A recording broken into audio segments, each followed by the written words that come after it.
Is a PEO right for you? I have had several employers this month reach out to me asking about PEOs. What is a PEO? Should I join a PEO? What are the advantages to a PEO? Am I going to save money? Am I going to save time? Is it going to be easier? Can I just forget all this HR stuff and employee benefits stuff and not deal with this topic ever again? Most employers want someone to take over their HR, their payroll, the liabilities, insurance. It is not a fun side of the business, and I understand that. So, is a PEO right for you? What we're going to go over today, I'm sure all the little PEO salespeople are out in full force telling everybody the good news about PEOs, and that is one of the reasons why I'm getting questions about them. I went through a lot of this information with some of my clients, and I thought, hey, I might as well put this out into the world and see who else has questions about PEOs. Let me first introduce myself. Hi, my name is Mel. I've been working in the area of HR and insurance and employee benefits for over 20 years now. I have helped hundreds, if not thousands, of employers with situations just like this, coming in and out of a PEO, and I think I'm a really good resource for this sort of question. But first, my disclaimer, I'm not your broker. I'm not your healthcare professional. I'm not your attorney. This is not legal advice. This is not healthcare advice. This is simply information that I put together. I'm a lady on the internet that has experience in working with employers in HR and employee benefits, and this is just my opinion meant for educational and entertainment purposes only. Understanding the unclear. First of all, most people don't know what a PEO even is. And then once it's explained, it doesn't sink in. It's very intangible. It's not a concrete concept. It's elusive. It's a untangible concept, similar to insurance. And so I am going to break this down into simple categories to help you understand exactly how this works. Hopefully by the end of this, you will understand whether or not a PEO is something that you want to pursue. Understanding the unclear is what I called it. And first off, what is a PEO and what does PEO even stand for? An acronym. It stands for Professional Employer Organization, and the PEO becomes the employer or the co-employer for tax purposes and compliance purposes. And basically the PEO takes all of your employees, puts it in their name, and adds your employees to their big roster. They become a large group, and the idea is that you're pulling your employees in with other employers to get a discount on some services like HR, payroll, employee benefits, workers' comp, liability, all that sort of stuff. The stuff that most employers don't even want to talk about or manage in the first place. It's very appealing, right? Oh, so somebody's going to take this for me. Take it. I don't want to deal with it. Your business retains control over the daily operations and hiring and firing decisions and company culture. You share the employer responsibilities. They handle the administration and compliance, and you manage people and performance. That's the very high level, surface level understanding of a PEO.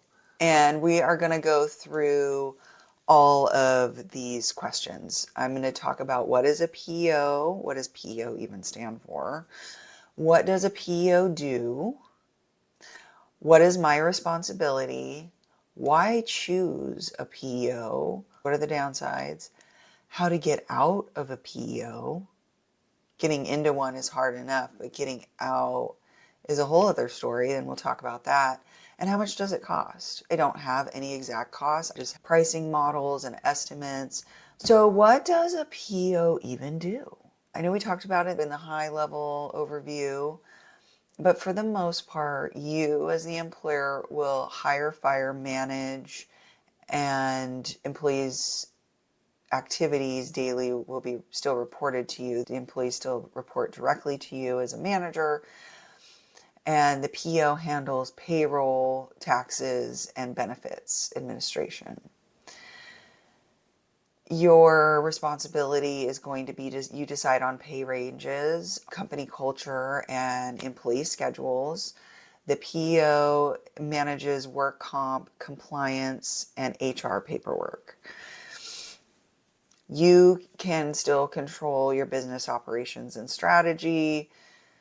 The PEO files W-2s and unemployment or employment taxes under its EIN. You're putting all of your employees under this PEO's EIN. Some people like that, some people don't. I have gone through sales presentations with PEOs and they get to that part and people are like, yeah, no, we're done. So some of you might even just be turning off the video just because of that. The next piece is the co-employment model. PEO is a co-employment model at its core. Starting at surface level, diving deeper as we go through each slide. This next slide is just that next layer down. Recruiting and hiring is 100% still up to you. The PEO is not involved in this. They can help with the onboarding. Keep in mind that somebody does have to be on staff to make sure you're following the checklists. The PEO is going to provide you a list of items that they want and need once a new hire is completed, items that you need to take responsibility for. This still is a process that needs to happen and still requires somebody to be a point person and care about this piece out of your schedule to do recruiting, hiring, and onboarding, even though the PEO handles benefits administration. They're not in your office. They're not going to know which applicants are going to be the best fit. They're not going to be able to train the new hire on anything regarding company culture. Your first impression with your new hire is your onboarding process. It is extremely important. So please keep that in mind, and I'll get more to some of that mindset later. You got your payroll and taxes filing. Your company still has shared liability in this area.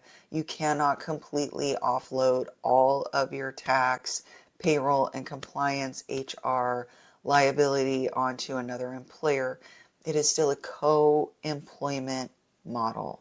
So you are sharing responsibility, your fiduciary responsibilities with another employer. EE management, employee management, that's still going to be 100% on you. The PEO is giving you a system to put employee data into and checklists to follow through on compliance issues with those employees.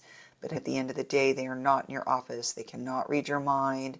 You need to initiate processes and have someone on staff that ensure that the processes still get done. Benefits administration, same storyline. You have shared administration here. The PEO takes primary responsibility in this function. Their primary responsibility in this function is giving you a HRAS system that's tied to your payroll, which is super fancy and nice. It's a large group product. Most employers cannot afford a product like this until they hit about 100 employees. So it is a nice feature if you have under 100 employees to have a HRAS system tied to your payroll. That is a Ben admin system that's also tied to your payroll.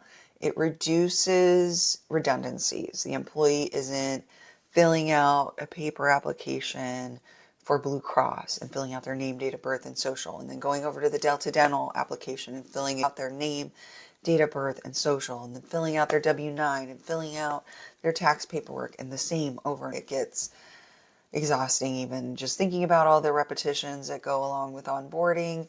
The idea of an HRIS system is that somebody at your company does have to initiate the new hire. Nobody's reading your mind. The PEO does not have staff sitting in the chair inside your organization. There still needs to be a trigger. You still have to go into the HRIS system and enter this new hire into the HRIS and into payroll and make sure all the information is going from one system to another. Of course, the PEO is going to help you with this, but there is still an onboarding process and responsibility that needs to be had within the employer's staff and on the employer's payroll. All right, so Ben Admin, the employee can go on, once they're in the system, they can independently enroll in their employee benefits. That feeds over to payroll and the insurance carriers. So there should be minimal work on your end as the employer with the PEO. One piece that I strongly recommend, whether you are inside a PEO or outside of a PEO, check your bills every month. So if you do have a new hire, check the list of employees that are showing as active on your insurance plans. It is astonishing to me how many employers do not audit their insurance bills monthly. I know HR is extremely busy. It is hard to keep up with everything that you have to do. The most important time to do this is a couple of months after your renewal or after a new hire change or a employee termination. Many of you probably have people coming and going every single month. And if that's the case, you absolutely should be doing it every month. Just a little nudge, gentle reminder to do that. And second point here is you still have to do that with a PEO. Sorry to break it to you. Again, I am being a little bit of a wet blanket here in this sales process because the sales people, I want to say sales guys, but I've met plenty of fabulous female sales reps out there. I'd say it's pretty 50-50 in the payroll world. Those sales guys, they get trained up and they are ready to go, hitting the pavement. They're calling your HR team, they're calling your CEO, they're calling your CFO. They want to tell you how great this product is and they want to get in that conference room or get on that webinar and go through this presentation they just learned. And there are employers where PEOs do help them, okay? It's just that, and again, you know this, but I'm just going through this out loud with you and helping you think through this process. These young sales reps only know what they know from their training about PEOs. They haven't seen what it's like to implement a PEO. Most sales reps with ADP, sorry to call you out ADP, but with all these payroll, big ass payroll companies, as soon as that sales process is done, you are dumped on your ass and you are pushed to the implementation team. And it is interesting to me how when you get a really good implementation person within a big company or within some of these PEOs, right out of the gate, they say, you know what? It's not integrated the way you thought. This isn't an automatic feed over. You have to download and upload here. They break the news right out of the gate. So I've seen some of these implementation ladies just be like, just so you know, you are going to have to download this report from, this section and it comes out in CSV or Excel and you got to upload it over here. And this is the exact template. It's pretty easy. It's already preset for you and everything, but you're going to have to click that button, download, and then upload over here. I know everybody told you it's perfectly integrated. This is our definition of integrated. They go through and define integrated more thoroughly. Many times these sales reps don't understand how the company they're selling for is defining some of these little nuances when it comes down to operations and administration. The only reason I am doing that is because you're getting the other side of things from your sales rep, probably in a little bit of an unrealistic way. So I am here to try to fill in those gaps and give you more of a realistic expectation of what a PEO is, what it is going to do, and what it can't do for you as the employer, as a co-employer. All right, so HR and compliance, again, you cannot, as a co-employment model, completely sidestep all compliance and liability as a co-employer. However, you do have this big PEO in your back pocket that's a larger employer, a big brother kind of model feeling, if you will, that allows you to jump on to this larger company's program. Again, get discounts on your health insurance, sometimes workers' comp. And again, I'll get to that. But the idea is you get into this bigger pool of other employers that need help with HR. And the idea is you are basically co-sharing HR services and costs surrounding HR and compliance. Strategic HR, yes, absolutely. You have access to HR professionals and HR resources within the PEO, as well as checklists and processes to follow, standard operating procedures or best practices for X, Y, or Z situation. There's a lot of support as far as checklists and resources go within the PEO in regards to HR. All right, responsibility split.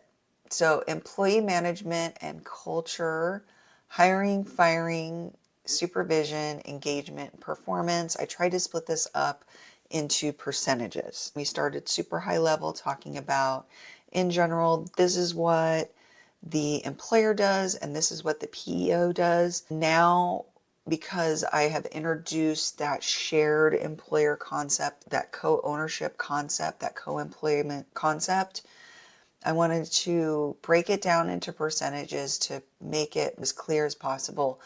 Employee management, you'll see it's listed as 100% on you. Hiring, firing, supervision, engagement, and performance is still 100% on you. The PEO is not going to do anything in regards to recruitment. In this case, many companies do see that they need HR in-house just for this piece. So sometimes when an employer is looking at a PEO, they believe that the PEO will relieve them from having to have an in-house HR person.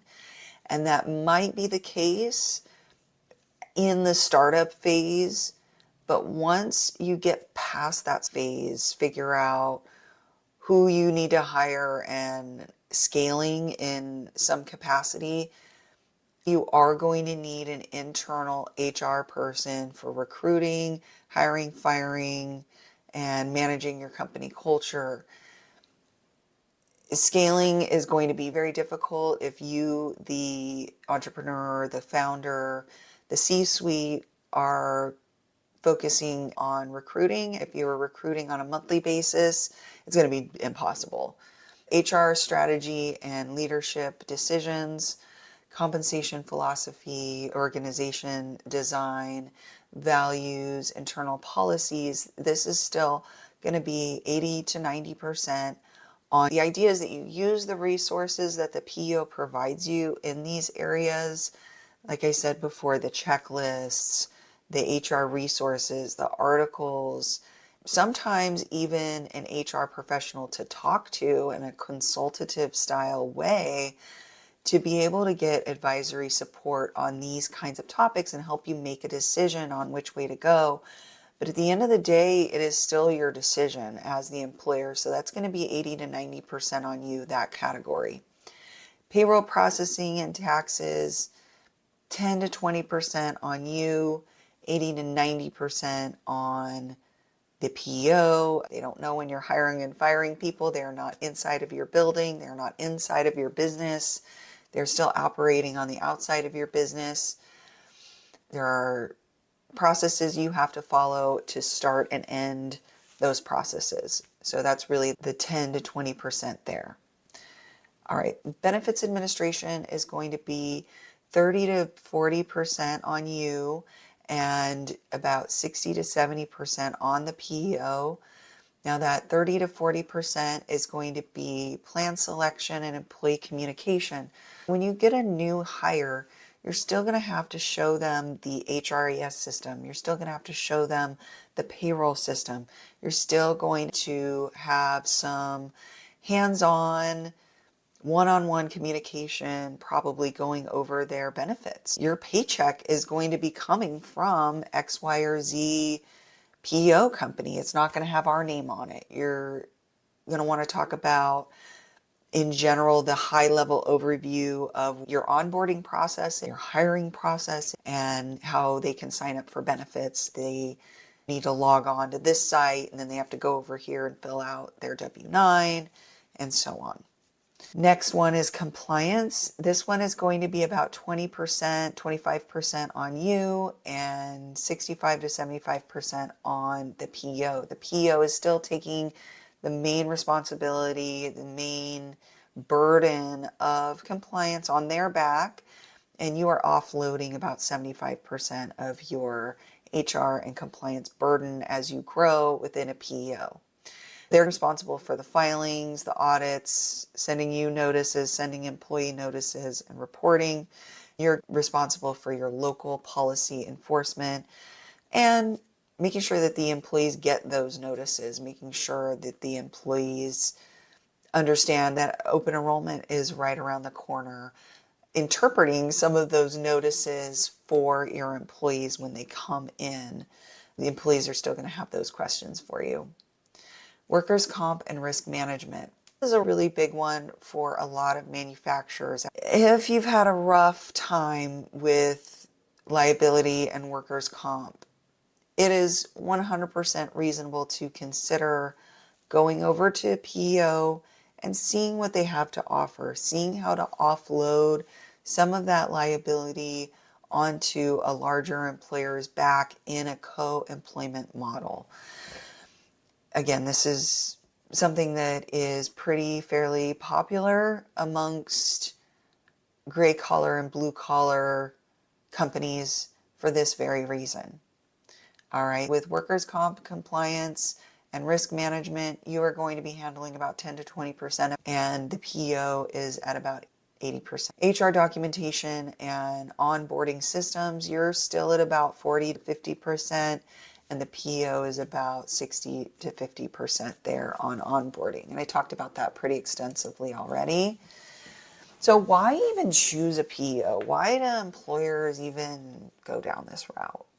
One big reason is they want access to large group benefits. They want access to that large group HRIS platform.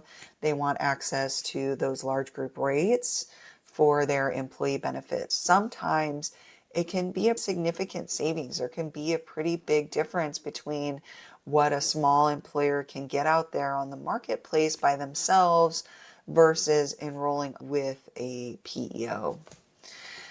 Number two is streamlined onboarding and offboarding. This is the HRIS system that cannot technically work in the small group market. You can have an HRIS and you can pay for it, but it's not going to be connected to a lot of things.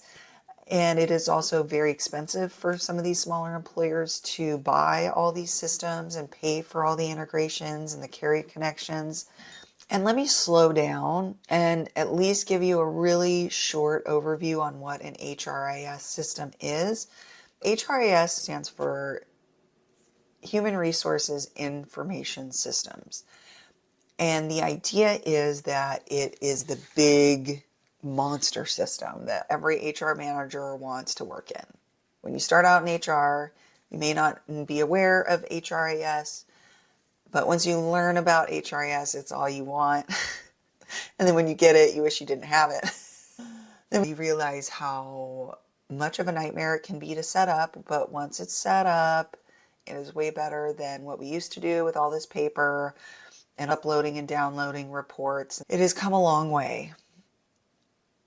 But what I want to tell you is HRIS is this big system that includes everything from employee benefits to employee communications, sometimes even has a social media feel, payroll, where employees can track their PTO, They can see calendar events, company events that are coming up, all the meetings are in there.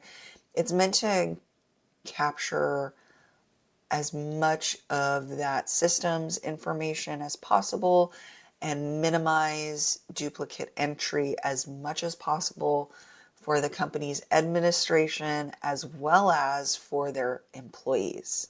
So that is one big fat reason why some people want to enroll in a PEO. They want access to all these wonderful systems. They want to know that when they go in there and make a change, it automatically gets pushed over to payroll and to the insurance carriers. Number three, some employers just want to reduce risk and compliance risk. They're done, they've been sued, they had a bad workers' comp claim, their workers' comp premiums or general liability is way more than they thought it would be, or they've had a huge increase. There's some sort of trauma response here. Sometimes when people come to me, they want it done, they want it minimized, anything they can do to solve this problem. And a P is a place where employers can flock to get some relief. So why choose a PEO? Well, administratively, it saves your HR team time by handing off a lot of payroll and benefits responsibilities, compliance, and tax filings. You do have access to large group plans and rates. You get streamlined onboarding, consistent HR documentation, and faster issue resolution. I don't know about that. I know a lot of really good vendors in and out of PEOs, and they can all go sideways. Don't get me wrong, they can all go sideways, but my experience is that the bigger the company and the smaller you are, the longer the turnaround time is. I mean, it makes sense if you go and you work with a big old PEO like ADP and you have 20 employees and your contact is on the East Coast and it's a general mailbox. People are working all over the world in administration from that mailbox. It's a big company with thousands of clients and they go through a queue. They hired people last week and the week before, and some training falls through the cracks. Some people don't know how to answer questions, and it can get really frustrating when you are emailing a general email line or a general phone number and not getting the answers you need in a timely manner. I've seen a lot of these companies have a turnaround time of about 2 weeks. This time of year, I would say anything within 2 weeks, they're probably doing really good. Getting you information back or answering any questions within 2 weeks, you're doing pretty good over there. But I've seen it where employers just fall through the cracks, nobody gets back to them, they're forced to renew as is, do X, Y, or Z, or just let it slide because they're not getting responses. All right, so the downside is less hands-on control over your processes. You must follow the PEO systems and timelines, less flexibility and customizations. The PEO renews January 1st, and you want to make a change, you have to go with January 1st. If your doctor only works with Aetna and your PEO works with Blue Cross, you can't change what the PEO offers over to Aetna. You don't have that control. You don't have that decision-making power. The PEO does. The PEO may come to you and say, hey, we're moving from Blue Cross to UHC now. Here you go. These are your new plans. This is what it is. You don't get the alternative. You don't get to shop. You don't get to choose which carriers you use. And you don't get to choose what plans you get to use. However, I must say many PEOs do have a lot of options. They usually have 10 million medical plans your people can choose from. They usually have 4 or so dental plans, a couple of vision plans. They have life insurance, voluntary life insurance, an AFLAC type product. They sometimes even have pet insurance and other ancillary benefits that you may not be able to offer your employees as a small employer. Many small employers just don't have the time to have one more bill, even if it doesn't cost them anything. For example, AFLAC is a supplemental benefit that employers can offer their employees, where employees pay the entire thing. The employer is offering life insurance, disability insurance, dental, cancer, accident, critical illness. The list goes on of all the different plans that AFLAC can bring into an organization. But now there is going to be one more invoice that comes into your accounting office, and one more invoice that then rolls over to your HR's desk. And that HR now has to make sure that the payroll deductions are right for these 20 different plans offered at AFLAC, and make sure the timing is right and all that.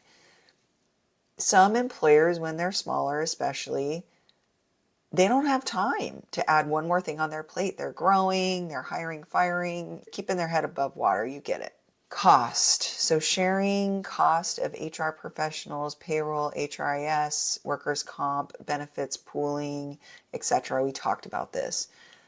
Some employers do save money by going over to a PEO. Some do not. I have people call me and they go, "Oh my God, Melissa, this PEO is so expensive. They wanted $100,000 for this and they wanted 10 grand for that." It can get more expensive than you think. The benefits of a PEO is they say it's predictable costs via bundled per employee fees, may reduce some premiums and admin costs. Again, it depends on the cost structure, what you're paying now in employee benefits, workers' comp, and liability. It can become more expensive or similar cost to investing in more in-house services for your own HR team, vendors, and support services. So that's really the question. It's about understanding your costs in each of those categories. All of your costs for payroll. What are you paying your payroll vendor now? Are there any Ben admin systems added on to that? Carrier connection fees, setup fees, renewal fees, everything in regards to payroll. I would look at all your invoices over the last year. Get all of your costs in relation to payroll, every single invoice you've received from payroll in the last 12 months, because you want to capture any renewal fees, any Ben admin system fees that may be billed once a year, any of those oddball charges from your payroll vendor that's more once a year rather than on a monthly basis. You want to do the same for your workers' comp, your liability, your benefits, and any other services that you are offloading or any other products that you want to offload over to your PEO, and compare to the cost model with the PEO. And again, we'll get more into the different structures, the different models that PEOs have for charging their customers. All right, so technology and systems. Why would an employer go on a PEO? They would go on for technology and systems. It's great for startups and fast-growing companies that need instant HR infrastructure, streamlined onboarding, consistent HR documentation, faster issue resolution. Employees may get confused that the paychecks or benefits are in a different company name. So they're not going to be in your name. It is going to be under the PEO's name because it is a co-employment model. So what are the downsides? The downsides are less hands-on control over the processes of HR. You must follow the PEO's timelines and their systems and go with the carriers that they've given you. Co-employment doesn't remove all of your responsibility, absolutely not, in compliance and risk. You must use the PEO's carriers and plans. We talked about that. Employees get confused when they get paychecks from a different company. Can be just as expensive as hiring an in-house HR person. So keep that in mind as well. Or hiring an HR person and helping pay for some of their education, help them get trained up in HR. Use SHRM or some other great HR resource to help train your HR folks. Transitioning in or out of a PEO is complex and time consuming. I would say this is probably, in my mind, at least right now, I might change my mind later because I change my mind all the time. But just thinking about going into a PEO is exhausting. And just putting myself in your shoes as an HR person, looking at putting all of my payroll and all of my workers' comp and everything into one system, having it all effective on one date.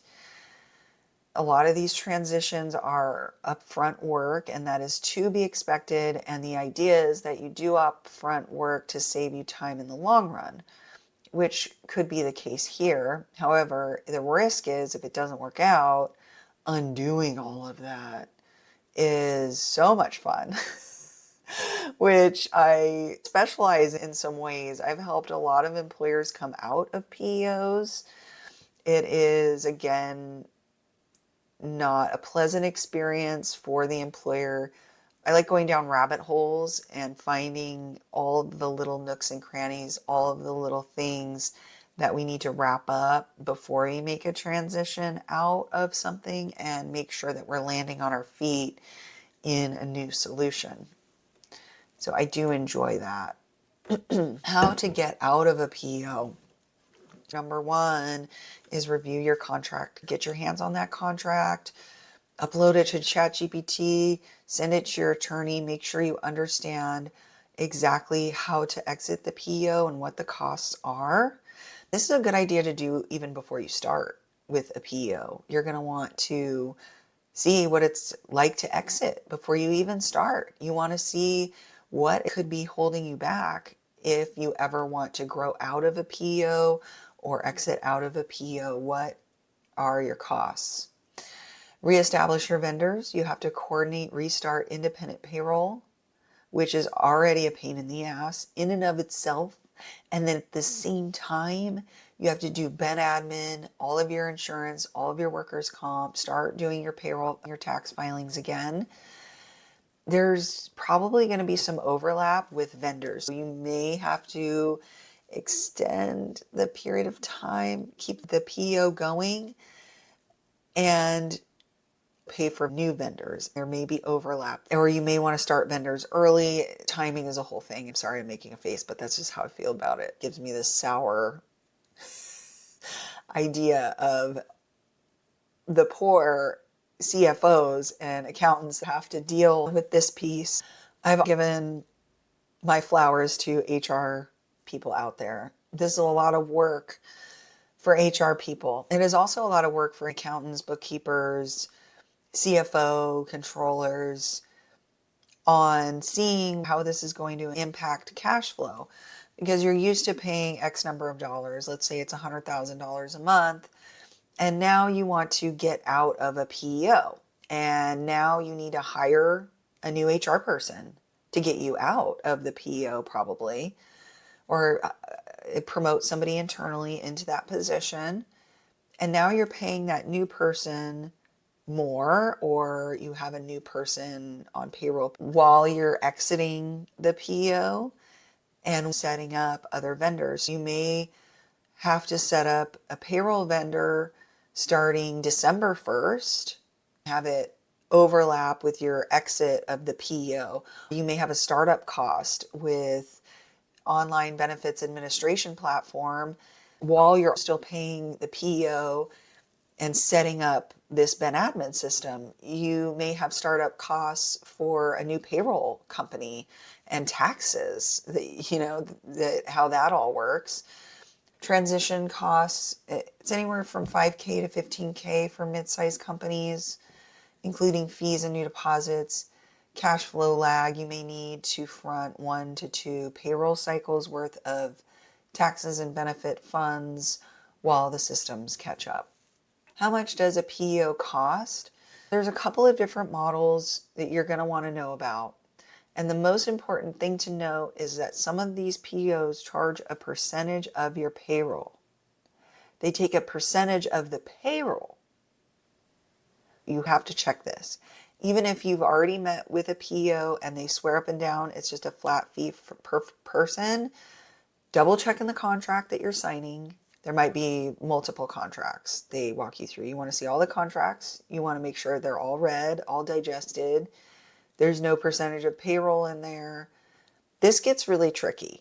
I've seen PEOs hide costs in health insurance premiums. I've seen them hide costs in workers' comp premiums. I've seen it where I get one bill from the insurance company within the PEO, and then I get another bill from the PEO directly that looks like it's for the same thing, but it's not. One's actually their service fees, and another one that's on top of the health insurance and on top of the workers' comp versus just the pure cost of the health insurance. It can be a little difficult to untangle and to nail down exactly where each cost is coming from, how much commissions they're making from each. There's also a per employee per month model or a per member per month. Make sure you understand whether it's PEPM or PEPE, okay? Is it per person per month or is it per employee per month? Because if it's per person and you have an employee who's got 6 kids and they're on, a health plan or they're on the insurance, are you getting charged per person or just per employee? Okay, it's usually per employee, but again, it's just a little admin contracts, negotiations piece I've seen happen before. Or you can have a hybrid. I believe most PEOs have some sort of hybrid. Most of them have a hybrid. Even if they claim to just have a flat fee, there's usually still some sort of upcharge on the health insurance, the workers' comp, the payroll. There's usually some little extra juice they're getting out of it rather than just a plain flat fee, is my warning. What affects the price? So headcount, smaller teams may pay more per employee per month because some of these PEOs and third-party administrators in general have a minimum charge. So if you fall below the minimum charge, they're going to charge you the minimum. So that could increase your cost per head count versus a larger employer. Industry risk is going to be different for a manufacturer than it is for a white collar attorney firm. A roofer is going to be different than an accountant. Number of states you operate in. The more states you operate in, the more expensive it is to do HR and compliance. Benefit plan richness. The richer the benefits, the more expensive. Some PEOs have levels of services that you can pick and choose. Choose the basic bare bones. Others choose the full HR suite of services. So this will be up to you and the vendor that you evaluate. Real world examples, a startup company, probably around $150 per employee per month. It is going to cost this employer about $36,000 per year to have a PEO on top of their benefit costs, workers' comp liability, payroll, etc. Manufacturing firm, about 5% of payroll would be an estimate there, about $75,000 plus per year. I put plus next to all of this because I've seen smaller 20 employees getting charged $55,000 for HR services from a PEO. So these can be certainly more. Professional services, estimated headcount 150. On professional services, $90 per employee per month. It would cost about $165,000 a year to have the PEO manage everything for them. My point is that you are paying for HR services. Essentially, this is what they are squeezing out of you. They're getting you discounts on your insurance by bundling you with other companies as a co-employer. And then you are paying them for their HR people. They're hiring HR people. They're spending money on attorneys. They're creating these checklists. They have operational executives on staff, helping them streamline systems and processes.